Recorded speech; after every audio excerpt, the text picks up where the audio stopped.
other Arab states in the region. Let's get reaction now from Saudi Arabia. We're joined by Khaled Baterfi from Jeddah. He is a senior columnist at the Saudi Gazette and assistant professor in communications at Al Faisal University. Thank you for being with us. Now, among the concerns that have been expressed in Saudi Arabia is this idea that a newly strengthened Iran it can be seen as a threat to the region as a whole, and there is some concern about that in Saudi Arabia and other Arab countries. Is that a view that you share? Yes, I do. You see, without the restriction, with the restriction unlifted, Iran has been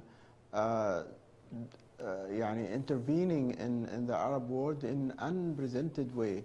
And starting wars everywhere and trying to influence events and action in every Arab country. And now that they are free to get back a lot of money, more than $100 billion that was frozen in the United States alone, and with the open economy, with the open relations with the world, what we expect, I hope, that they will think sensibly and take this money back to the economy and rebuild the country. 50% of their population is under the poverty line, and they really need to restart their economy and cooperation with the region. If that's happened, that would be great news. But if the upper hand of the Al-Wali al-Faqih Khomeini and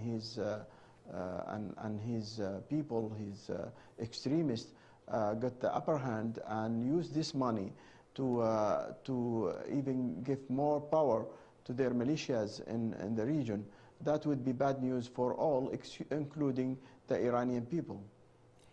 What about the chances of cooperation then? I mean, do you think in the long term there is potential that we could see more cooperation between Iran and some of its Arab neighbors?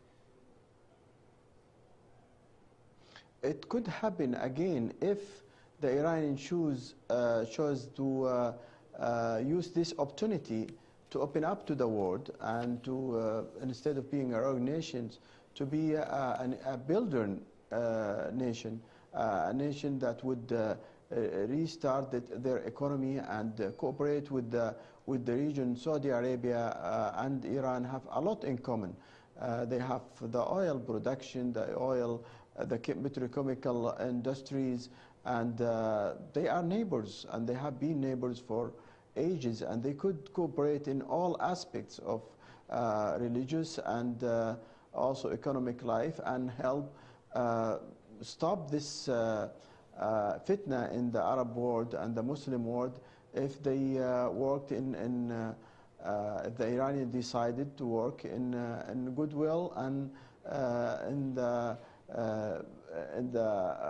achieving the goals of putting this region together as one bloc, one Islamic bloc, prospering and working for the best of their peoples.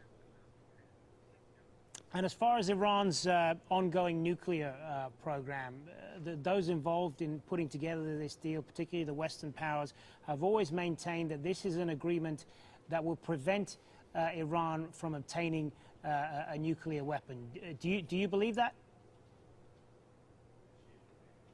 Yeah, I do believe that, and that's good news for us.